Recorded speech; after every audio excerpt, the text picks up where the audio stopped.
Hello friends, how are you all? I'm William and today I'm going to discuss Thorndike's trial and error theory, which is very important. And in the previous sessions, we have completed classical conditioning theory, which is given by Pavlov. So the session belongs to the theories of learning.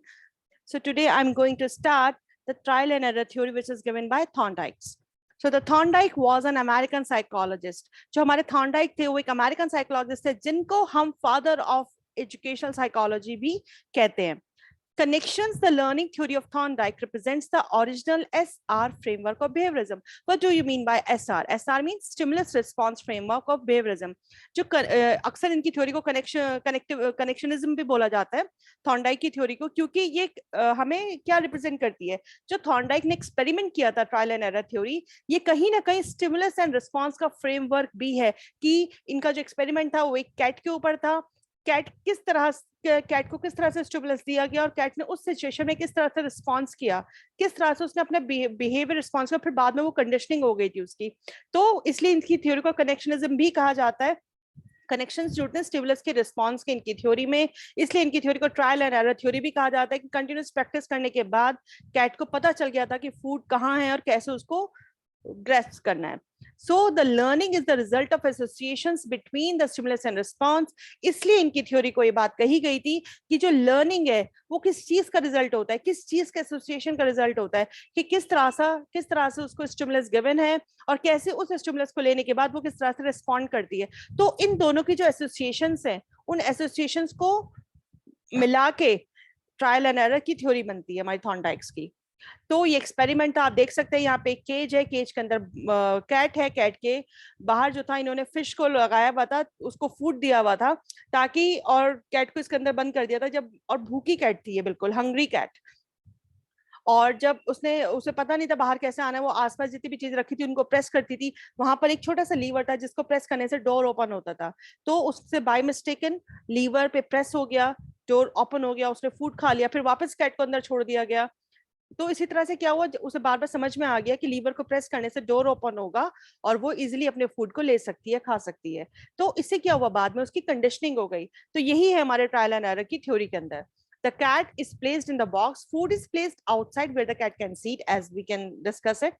After several attempts, कई attempts के बाद समझ में आ गया कि cat को liver को press करने से डोर ओपन हो जाएगा. The cat is put back in the box. It more quickly presses the lever to get out. उसके बाद क्या हुआ, फिर तो कैट को पता चल गया कि कैसे फूड मिलेगा, वो फटाफट लीवर को प्रेस करती थी और फूड को ले लेती थी. So in his experiment, he put a hungry cat in this puzzle box. जिस केज के अंदर उसने कैट को बंद किया था वो बिल्कुल हंग्री थी और फिश जो थी उसने बाहर रख दी थी बॉक्स के. स्मेल से थी कैट जो थी वो मोटिवेट होती थी, उसको स्मेल आती थी, वो भूखी थी, उसको जब स्मेल आती थी फिश की तो वो फूड को खाने की तरफ दौड़ती थी, तो वो कोशिश करती थी आसपास जितनी भी चीजें उनको प्रेस करने की. So cat started giving random responses जो came out of the box. तो उस ड्यूरेशन में जब उसे और ज्यादा भूख लगती थी, फिश की स्मेल आती थी, तो वो कोशिश करती थी बाहर आने की. फिर बाय मिस्टेक उसे क्या हुआ, लीवर को प्रेस हो गया और वो बॉक्स ओपन हो गया और वो बाहर आ गई. This experiment was repeated many times with this cat so that associations can be made. Associations किसकी, क्या उसको स्टिमुलस गिवन था, वो किस तरह से रिस्पॉन्ड कर रही थी, दैट मींस उसको स्टिमुलस दिया जा रहा था. फिश की जो स्मेल उसे बार बार मिल रही थी, मोटिवेशन उसका बढ़ रहा था, भूखी थी वो, तो वो कोशिश करती थी बाहर निकलने की. तो उसने क्या रिस्पॉन्ड किया, आसपास लीवर को प्रेस किया, डोर ओपन हो गया, वो बाहर आ गई. तो एसोसिएशन किसका हुआ, ये स्टिमुलस रिस्पॉन्स का एसोसिएशन हुआ. तो फिर क्या हुआ, फाइनली कैट जो थी वो कंडीशनड हो गई. दैट मींस उसके बिहेवियर में चेंज आया. क्या चेंज आया, अब जब भी उसको केज के अंदर डाला जाता था वो लीवर को प्रेस करती थी और बाहर आ जाती थी.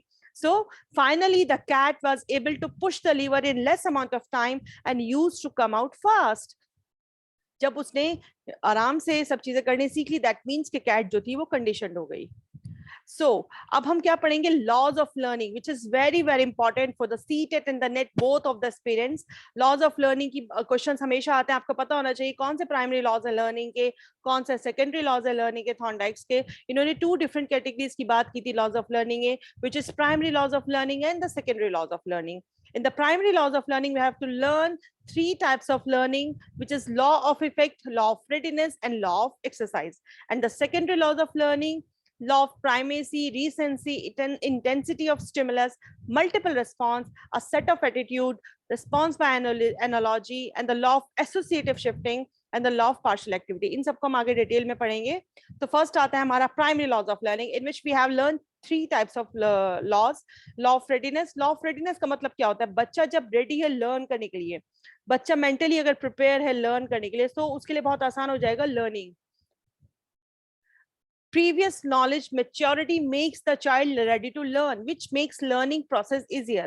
बच्चे की जो previous knowledge, अगर आपके पास already किसी चीज की previous knowledge होती है, थोड़ी बहुत knowledge है, जब आप उसकी आगे किसी भी उसी से रिलेटेड आप कुछ आगे पढ़ते हैं तो आपको मोटिवेशन होता है चीजों को जानने में, पढ़ने में। समझ जब चीजें समझ में आती हैं तो आदमी मोटिवेट होता है उसको और लर्न करने में। तो बच्चा अगर किसी चीज को लर्न करने के लिए रेडी है, दैट मीन्स कि उसको ये चीजें और आगे हेल्प करेंगी पढ़ने के लिए। If the child is not ready to learn, nobody can teach him anything.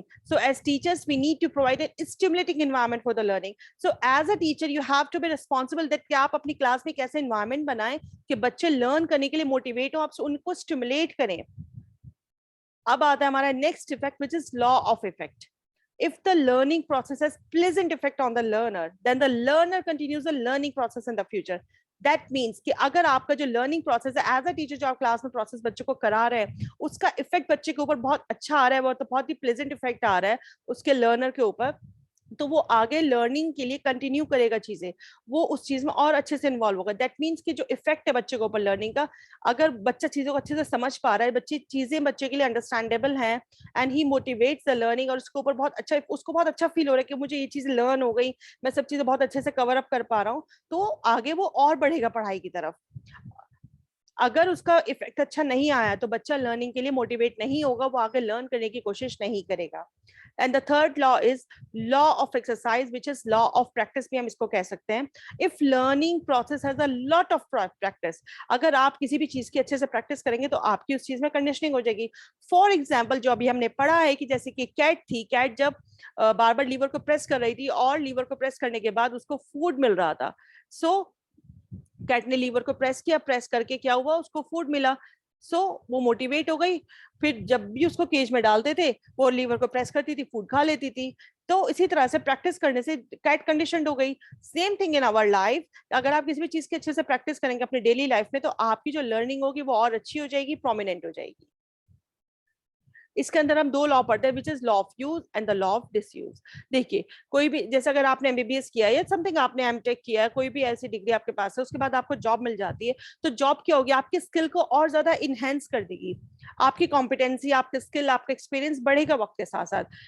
In the same case अगर चीजें डिफरेंट हो जाती हैं, आपको जॉब नहीं मिलती, आप कोशिश कर रहे हैं जॉब ढूंढने की, लेकिन आपकी प्रैक्टिस अफेक्टेड हो रही है, आप नहीं कर पा रहे, तो उससे क्या होगा, आपका मोटिवेशन भी कम हो जाएगा, आपकी प्रैक्टिस भी कम हो जाएगी। So we can say practice directly influences the learning process and makes it better. अगर आप किसी भी चीज की अच्छे प्रैक्टिस करेंगे तो आपकी लर्निंग प्रोसेस भी बेटर होगा। इट्स द सेम थिंग, अगर आपके पास कोई जॉब नहीं, अगर मैं अपनी नेट क्वालिफाई करने के बाद ये आपको लिए वीडियोस ना डालती तो कोई प्रॉब्लम नहीं थी, क्या था, मैं मेरा कुछ दिन बाद मैं सब चीजें भूल जाती, लेकिन मैं वीडियोस डाल रही हूँ, आप लोगों के साथ में इंटरेक्ट करती हूँ, मेरी नॉलेज जो है आप लोगों के काम आ रही है, तो इससे क्या हो रहा है, लॉ ऑफ यूज हो रहा है कि मैं अपनी एजुकेशन को यूज कर रही हूँ। अब आता है हमारा secondary laws of learning which is very very important. First law is law of primacy, second law is law of recency. हम पढ़ते हैं first one by one. So law of primacy क्या कहता है, things which are learn first create a strong impression for a long time. जो चीजें आपने पहले लर्न कर ली हैं वो चीजें आपकी लास्ट टाइम तक आपके माइंड में एक इंप्रेशन बना के रखती हैं। That's why we emphasize on the initial development of a child, these are the most influential years for him. For example जब छोटा बच्चा होता है, जितनी अच्छी आदतें वो सीखेगा वो चीजें उसके लाइफ टाइम उसकी लाइफ में इन्फ्लुएंस करेंगी।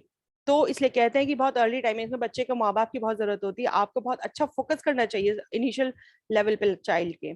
अब बात आती है law of recency, things learn recently are best remembered. जो चीजें आप बिल्कुल टाइम टू टाइम याद करते हैं, बहुत कॉन्सेंट्रेशन के साथ, फुल एनर्जी के साथ आप याद करते हैं, वो चीज आपको याद रहती है। फॉर एग्जाम्पल आपके एग्जाम से पहले आपने कोई भी चैप्टर रिवाइज किया, आपने कुछ टर्मिनोलॉजीज लर्न की, तो वो चीजें आपके माइंड में रिटेन कर जाएंगी। जैसे कई बार सन हमें याद करने पड़ते हैं, इंक्लूसिव एजुकेशन में बहुत सारे आर्टिकल्स हैं वो हमें याद करने पड़ते हैं, आपने लास्ट टाइम पे अच्छे से एक बार उनको रिवाइज कर लिया, लिख कर देख लिया, तो वो चीजें आपके माइंड में रिटेन कर जाएंगी। So this is called law of recency. Next one is law of intensity and stimulus. Realistic and interesting experience leave long lasting impression on your mind. For example कोई भी अच्छा सा एक्सपीरियंस है, आप कहीं घूमने गए हैं, वहां पे आपने कोई बहुत अच्छी एक्टिविटी की है, so this is your real life interesting experiences. तो उससे क्या होगा, आप हमेशा उसको याद रखेंगे, आप दोबारा जब उस जगह पे जाएंगे तो आप वापस एंजॉय करेंगे। सो ये आपके माइंड में एक अच्छा इफेक्ट छोड़कर जाएगी। And intense stimulus will generate the strong response.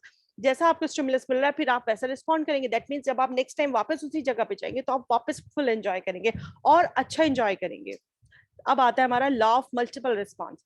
When a learner is confronts a new situation and he responds in a different number of ways before arriving at a certain response.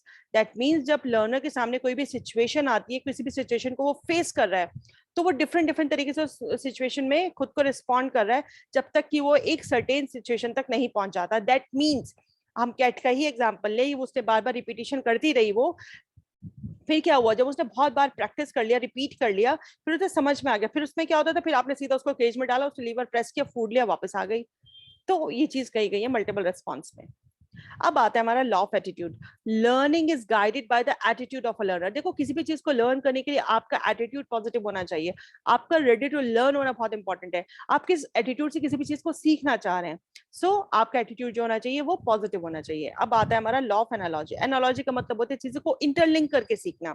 The learner makes use of old experiences while learning in a new situation.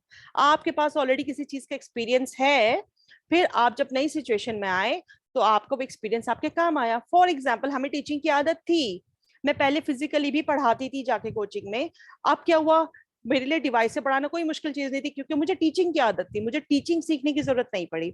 एक और example लेते हैं, जैसे किसी को type करने की आदत है आज के वक्त में, अब जैसे डिवाइसेस यूज होने शुरू, जिन लोगों को टाइप करने की आदत थी उनको लैपटॉप में टाइप करने में कोई प्रॉब्लम नहीं होती, वो कंप्यूटर का कीबोर्ड भी इजिली टाइप कर लेते हैं।